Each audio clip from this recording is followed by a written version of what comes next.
برادران من، قابل صد احترام میرے دینی ملی بھائیوں اور دوستوں، خطبہ مسنونہ کے بعد میں نے آپ حضرات کے سامنے قرآن کریم کی ایک آیت تلاوت کی ہے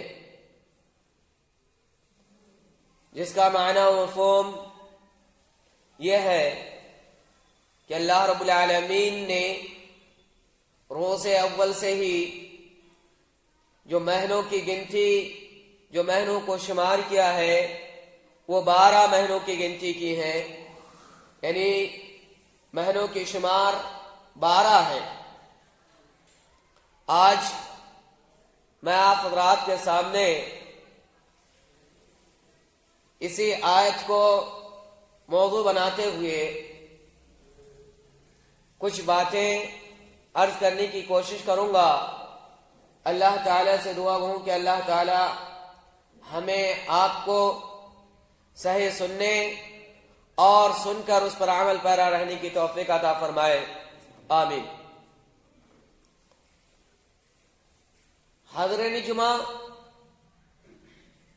ہمیں آپ کو اس بات پر یقین ہونا چاہیے اور جان لینا چاہیے کہ بحیثیت مسلمان ہمیں قرآن اور احادیث کے مطابق ہی جو بھی اعمال ہم کریں وہ اللہ رب العالمین کے فرمان، نبی کے فرمان کے مطابق ہوں، تبھی جا کر ہمارے اعمال کا جو ہمیں فوائد ہوں گے وہ حاصل ہو سکتے ہیں۔ بحیثیت مسلمان ہمیں اس بات کو جاننا چاہیے کہ خصوصی طور پر دین کے لیے یا ثواب کی نیت سے جو اعمال کیے جانے ہیں وہ اعمال قرآن کے اندر ثابت ہیں یا پھر نبی کریم صلی اللہ علیہ وسلم نے ہمیں اس کا طریقہ بتلایا ہو، تو ہمیں اور آپ کو انہی بتلائے ہوئے طریقے کے مطابق اگر ہم اعمال کرتے ہیں تو پھر ہمارا وہ اعمال اللہ کے یہاں قابل قبول ہوں گے، اور اگر اللہ کے نبی جناب محمد عربی صلی اللہ علیہ وسلم کے طریقے پر نہ ہو تو پھر وہ اعمال ہمارے بیکار اور ضائع چلا جائے گا۔ جیسے کہ اللہ کے نبی جناب محمد عربی صلی اللہ علیہ وسلم نے فرمایا، من عمل عملا لیس علیہ امرنا فہو رد، کہ جس شخص نے کوئی بھی ایسا عمل کیا ہو اگر وہ میرے طریقے پر نہ ہو، اس کا حکم میں نے نہیں دیا ہے، تو پھر وہ عمل کیا ہے؟ بیکار ہے، مردود ہے، ناقابل قبول ہے۔ میں نے یہ باتیں اس لیے آپ کے سامنے رکھی کیونکہ جو مہینہ ہم سے ہو کر گزر رہا ہے، یعنی یہ ماہ رجب کے نام سے ہم جانتے ہیں، اس مہینے کے اندر ہم میں سے بہت سارے لوگ کچھ ایسے اعمال، کچھ ایسے کام انجام دیتے ہیں جن کے تعلق سے ان کا تو یہ خیال ہوتا ہے کہ یہ دین کا کام ہے، ثواب کا کام ہے، یہ اس کام کو انجام دینے پر ہمیں اجر عظیم ملے گا، لیکن ہمیں آپ کو جو وہ اعمال کرتے ہیں کرنے والے کو اس چیز کا شاید کہ خبر نہ ہو کہ یہ عمل کیا شریعت اسلامیہ میں ہے یا نہیں ہے۔ تو آئیے میں آپ کے سامنے ان اعمال کا بھی تذکرہ کروں گا اور کیا وہ شریعت میں ہے، شریعت سے اس کا تعلق ہے یا نہیں ہے، اس چیز کو بھی واضح کرنے کی کوشش کروں گا۔ اللہ رب العالمین سے دعا کروں کہ اللہ ہمیں آپ کو صحیح سننے اور اس پر عمل کرنے کی توفیق عطا فرمائے، آمین۔ دیکھیے، میں نے جو آیت کریمہ تلاوت کی ہے، اس آیت کریمہ کے اندر اللہ رب العالمین نے جو باتیں ارشاد فرمائی ہیں وہ باتیں یہ ہیں کہ اللہ رب العالمین نے فرمایا، ان عدت الشہور عند اللہ 12 شہرا فی کتاب اللہ یوم خلق السماوات والارض منها 4 حرم ذلك الدین القیم۔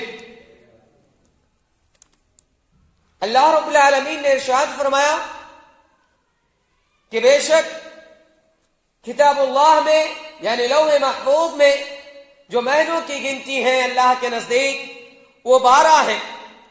اور یہ مہینوں کی گنتی جب سے اللہ رب العالمین نے آسمان اور زمین کو پیدا کیا یعنی آسمان اور زمین کو بنایا اسی وقت سے اللہ رب العالمین کہا یہ مہینے کی گنتی 12 ہیں، جن میں سے اربعۃ حرم 4 مہینے ایسے ہیں جو کہ حرمت والے مہینے ہیں. ذالک الدین القیم، یہی دین سیدھا دین ہے، یہی دین حق دین ہے. فلا تظلموا فیہن انفسکم، اور ان دنوں میں خصوصی طور پر اپنے نفس پر ظلم نہ کرو. اللہ رب العالمین نے 12 مہینے کی گنتی بتلاتے ہوئے بتلایا کہ 4 مہینے ایسے ہیں جو حرمت کے مہینے ہیں. یہ حرمت کے 4 مہینے کون سے ہیں؟ نبی کریم صلی اللہ علیہ وسلم اس کی وضاحت کرتے ہوئے ارشاد فرماتے ہیں السنۃ 12 شہرا منها 4 حرم 3 متوالیۃ ذو قعدہ ذو الحجہ ومحرم ورجب الذي بين جمادى وشعبان رواه البخاری. نبی کریم صلی اللہ علیہ وسلم نے بیان فرمایا کہ سال کے 12 مہینے ہوا کرتے ہیں جن میں سے 4 حرمت کے ہیں، ان میں سے 3 پیدر پہ ہیں، لگاتار ہیں. ایک تو ذو القعدہ ہے، دوسرا ذی الحجہ ہے اور تیسرا ماہ محرم ہے. پھر چوتھا رجب کا مہینہ ہے جو کہ جمادہ یعنی جمادی الاخر اور شعبان کے درمیان کا مہینہ ہے. جمادی الاخر اور شعبان کے بیچ کا مہینہ ہے. یہ وہ 4 مہینے ہیں جن میں خصوصی طور پر ہمیں آپ کو ظلم کرنے سے بچنا ہے. یوں تو سال کے 12 مہینے ظلم کرنا ظلم ہے، اور ظلم کا جو معنی اور جو مراد لیا گیا ہے اس آیت کریمہ کے اندر وہ یہ کہ ہم کسی سے جنگ و جدال نہ کریں. ویسے ظلم کا اگر معنی لیں لغت کے اعتبار سے تو ظلم کا معنی یہ ہوگا کہ جس چیز کا جیسے حکم دیا گیا ہو شریعت کے مطابق اس چیز کو اس طریقے سے نہ کر کے اپنی مرضی کے طور پر اس کام کو انجام دیا جائے، یا کسی چیز کو ان کی جگہ سے ہٹا کر دوسری جگہ پر رکھ دیا جائے، یہ ظلم ہوتا ہے. اسی چیز کو اللہ رب العالمین نے منع فرمایا ہے. اب انہی 4 حرمت والے مہینوں میں سے ایک مہینہ رجب کا مہینہ ہے. یہ رجب کا مہینہ کی جو فضیلت ہے، جو مقام ہے، اس کا مقام صرف اور صرف اتنا ہے کہ یہ ان 4 مہینوں میں سے ایک مہینہ ہے جسے حرمت قرار دیا گیا ہے. بقیہ اس کی اور کوئی فضیلت یا اس کے تعلق سے کوئی اور خصوصی احکام شریعت کے اندر نہ ہی کتاب اللہ میں ہے نہ ہی سنت نبوی میں.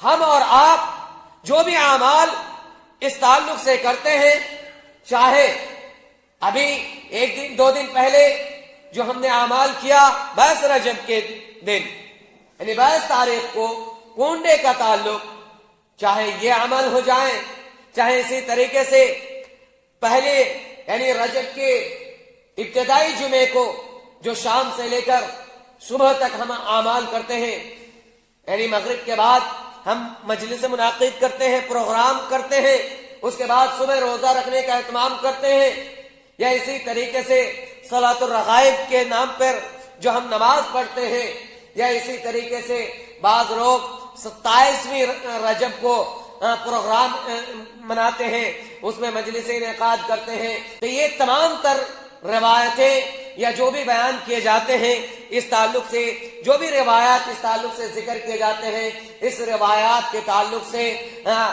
امام شوکانی رحمہ اللہ بیان کرتے ہیں. امام شوکانی علی بن ابراہیم سے نقل کرتے ہوئے بیان کرتے ہیں انما روی من فضل صیام رجب فکلہ موضوع وضعیف لا اصل له. یعنی اس ماہ کے اندر جو بھی شخص روزے کا اہتمام کرتے ہیں خصوصی طور پر اس ماہ کے نام سے کہ اس مہینے میں روزہ رکھنے سے یہ ہوگا وہ ہوگا، اس طریقے سے جو بھی روایات بیان کیے جاتے ہیں یہ تمام تر روایات یا تو ضعیف ہیں، موضوعات ہیں، گڑھی ہوئی روایات ہیں، ان کی کوئی اصل نہیں ہے۔ تو پھر ہم اور آپ یہ کنڈا یا پھر یہ روزے کا اہتمام کیسے اور کیوں کرتے ہیں؟ تو آئیے میں کنڈے کے تعلق سے کچھ باتیں آپ کے سامنے رکھوں گا جو ہم اور آپ کنڈے بھرتے ہیں رجب کے مہینے میں، اس کا جو اصل تعلق ہے وہ امام جعفر صادق رحمہ اللہ کے نام پر ہم کنڈے بھرتے ہیں، اور ہندوستان میں اس کی ایجاد ہوا، ہندوستان کے اندر ہی سے یہ پھیلا ہے، اور ہندوستان کی ایک کہانی کی کتاب ہے جسے عجیب داستان کے نام سے جانتے ہیں۔ اس کہانی کی کتاب میں لکھا گیا ہے کہ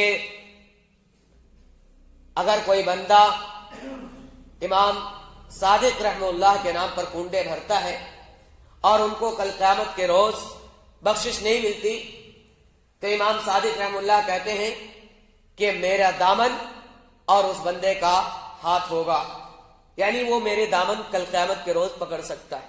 یہ گڑھی ہوئی روایت اور گڑھی ہوئی کہانی ہے، حالانکہ امام جعفر صادق رحمہ اللہ کا تعلق اس 22 رجب سے اگر دیکھا جائے تو نہ ہی ان کی ولادت ہوئی ہے اس تاریخ کو 22 رجب کو، نہ ہی ان کی موت ہوئی ہے، وفات ہوئی ہے۔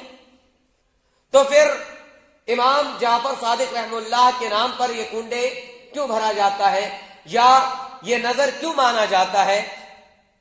اس کی اصل بات یہ ہے کہ 22 رجب کو امام جعفر صادق رحمہ اللہ کا تو کوئی تعلق نہیں ہے، لیکن ایک واقعہ کا تعلق تو ضرور ہے، اور وہ تعلق یہ ہے کہ 22 رجب کو ایک ایسی شخصیت، ایک ایسی ذات کی وفات ہوئی ہے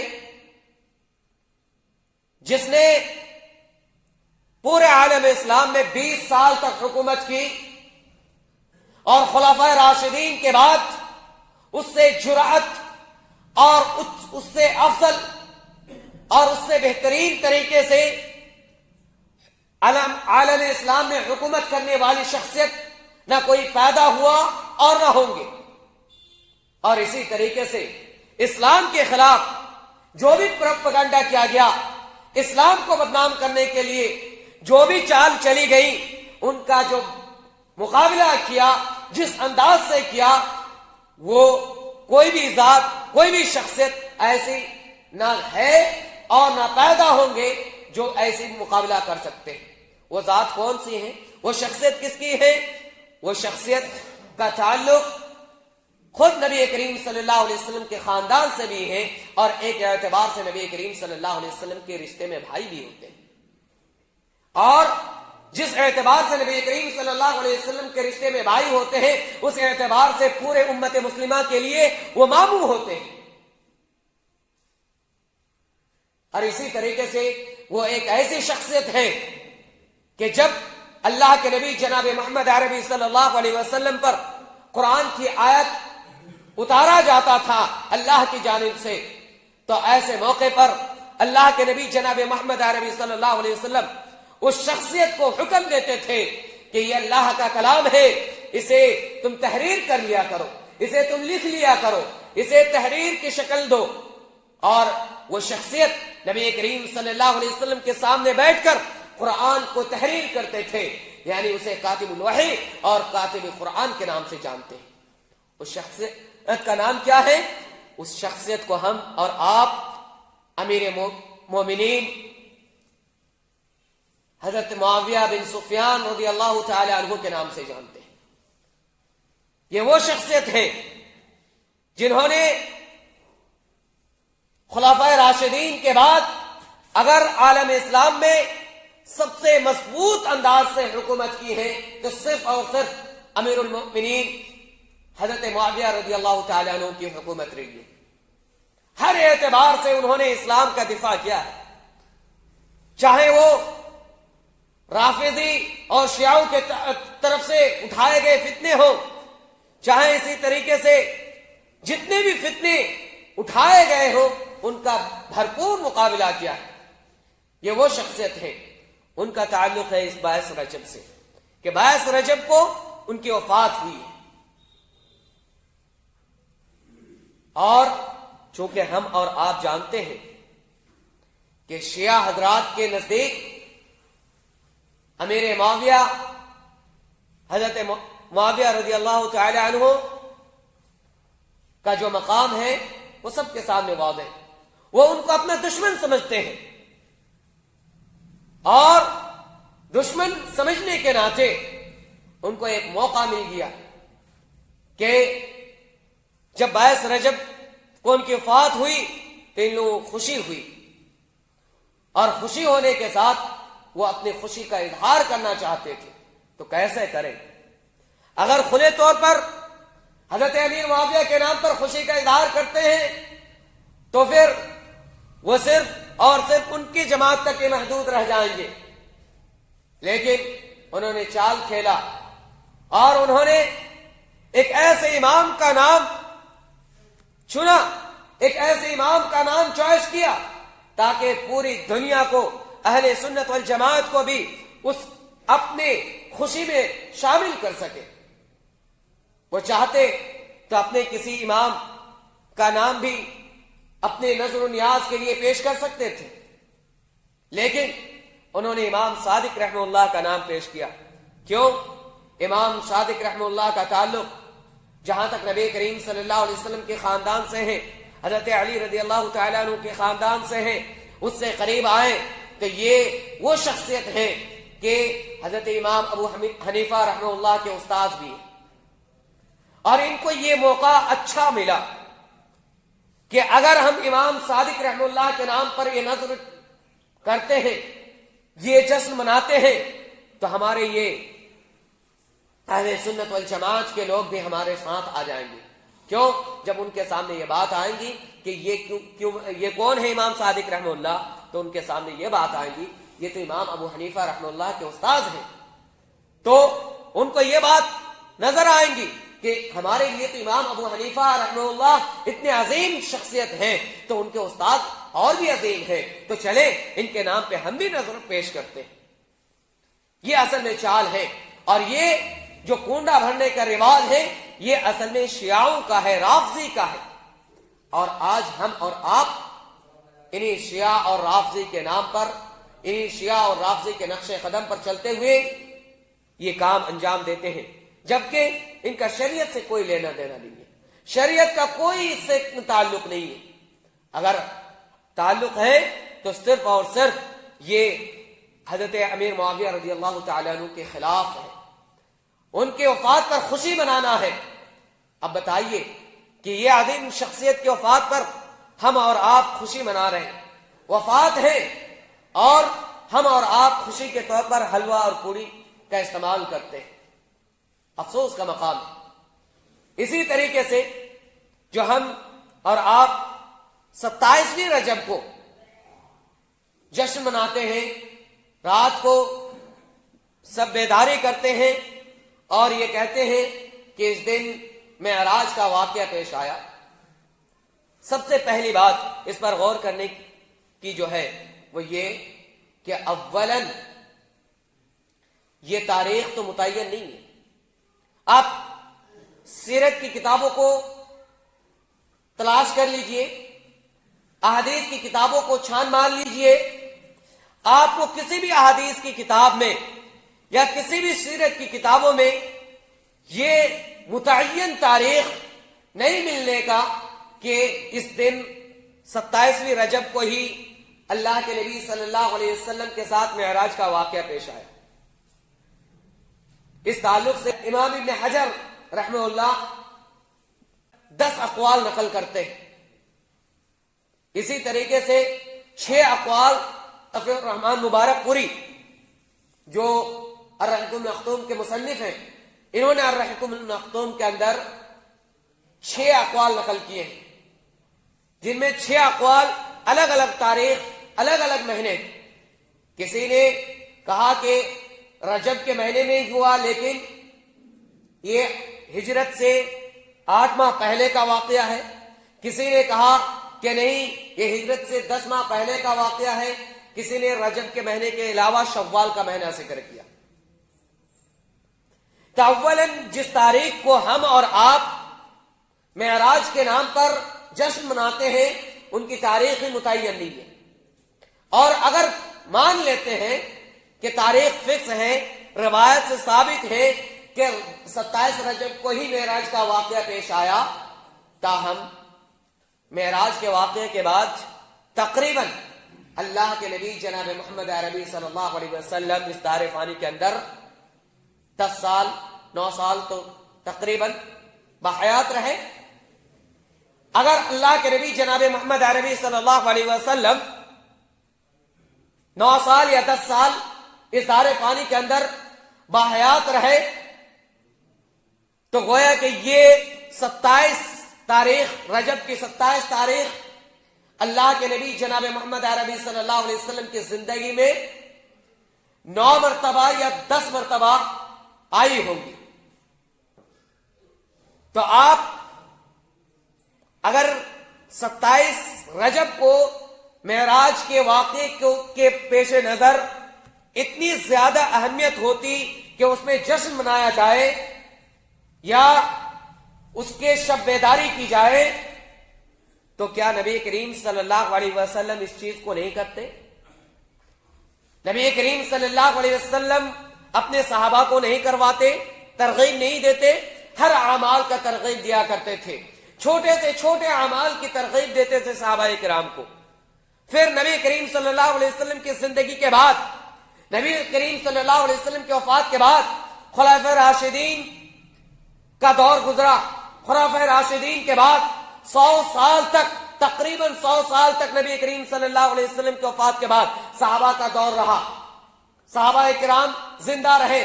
کسی صحابہ نے اس چیز کو اپنایا، ثواب کی نیت سے 27ویں رجب کو جشن منایا، شب بیداری کی؟ آپ کو نہیں ملے گا۔ صحابہ کے بعد تابعین کا دور چلا، کیا تابعین نے ایسا کیا؟ نہیں ملے گا۔ تو پھر ہم اور آپ 1400 سال بعد زیادہ دین کو سمجھنے والے ہیں۔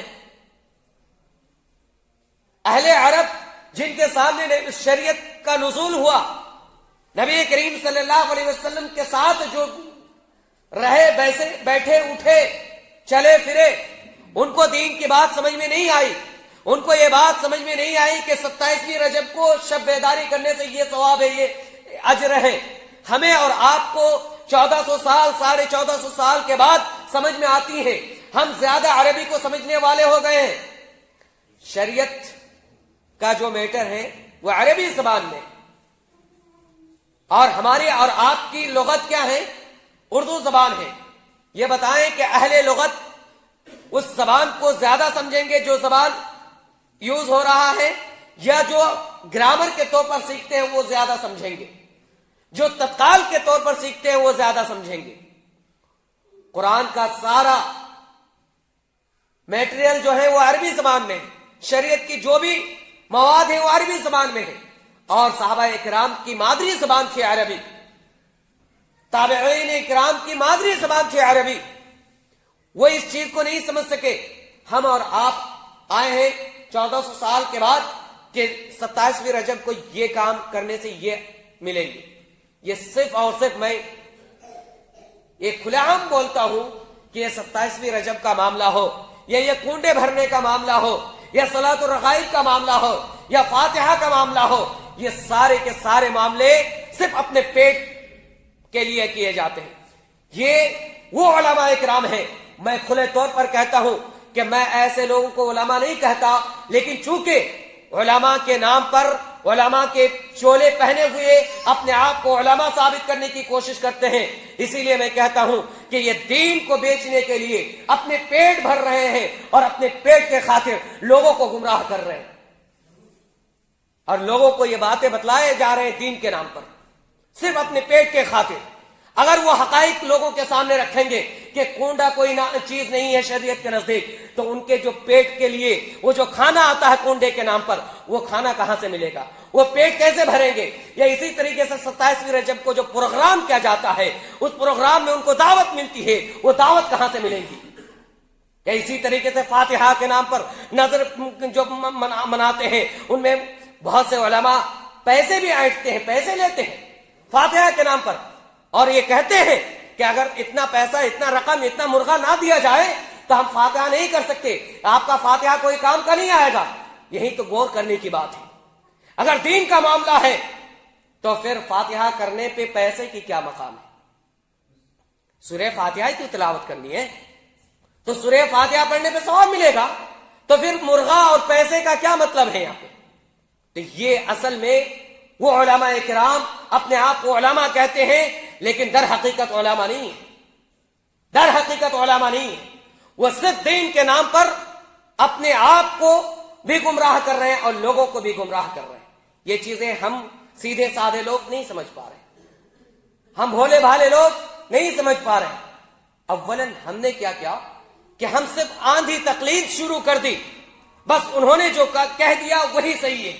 ہم نے کتاب اور قرآن اور حدیث کو چھوڑ دیا ہے، ہم نے قرآن کو پڑھنے کی کوشش نہیں کی۔ اور پہلی بات یہ ہے کہ جن جماعت کی میں بات کر رہا ہوں، ان جماعت کے علماء تو قرآن سے دور رکھتے ہیں۔ اسی لیے اللہ رب العالمین نے کہا تھا کہ جب بھی قرآن کی تلاوت کرنے کے لیے بیٹھو تو پہلے تعوذ پڑھ لیا کرو، فاستعذ باللہ، شیطان سے پناہ طلب کر لیا کرو۔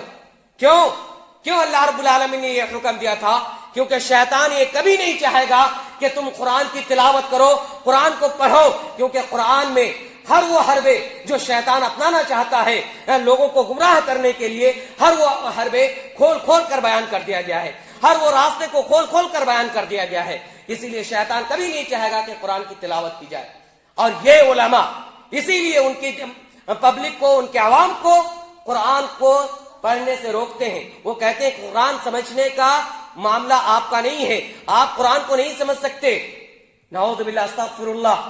اللہ رب العالمین خود کہتا ہے کہ قرآن بہت آسان ہے، قرآن کو ہر شخص سمجھ سکتا ہے، قرآن ہدایت کے لیے نازل کیا گیا ہے۔ اگر ہم اور آپ قرآن کو نہیں سمجھ سکتے، قرآن تو پھر ہدایت کیسے دے گا قرآن ہمیں آپ کو؟ یہ قرآن ہر کسی کے لیے ہے، چاہے وہ عوام ہو چاہے علماء۔ لیکن ہمارے علماء کیا کرتے ہیں؟ ان کو روکتے ہیں تاکہ ہمارا پیٹ کا راستہ نہ بند ہو جائے۔ اللہ رب العالمین سے دعا ہوں کہ اللہ تعالیٰ ایسے علماء سے ہمیں اور آپ کو بچائے رکھیں، اور ہمیں ایسے علماء کو سمجھنے کی توفیق دے کہ کون کیسا علماء ہے۔ اور میں آپ لوگوں سے یہ اپیل کرتا ہوں، ریسرچ کرنے کی کوشش کریں۔ یہ اصل چیز ہے کہ قرآن اور حدیث کو سے رابطہ جوڑیں، قرآن و حدیث کو اپنائیں اور خود ریسرچ کرنے کی کوشش کریں کہ قرآن و حدیث ہمیں آپ کو کیا بولتا ہے، کیا کرنے کو کہتا ہے، کیا تقاضا کرتا ہے۔ اس چیز کو خود پڑھنے کی کوشش کریں۔ الحمدللہ آج کے ڈیٹ میں ہر لینگویج میں ہر زبان میں، ہر لغت میں قرآن کا ٹرانسلیٹ ہو چکا ہے، حدیث کا ٹرانسلیٹ ہو چکا ہے، ترجمہ ہو چکا ہے۔ آپ جو زبان جانتے ہیں اس زبان پہ آپ قرآن کو پڑھیں، ان کو سمجھنے کی کوشش کریں، اور جو تقاضا کرتا ہے اس پر عمل کرنے کی کوشش کریں۔ اللہ رب العالمین سے دعا ہوں کہ اللہ تعالی ہمیں آپ کو کتاب و سنت پر عمل پیرا رہنے کی توفیق عطا فرمائے۔ آمین۔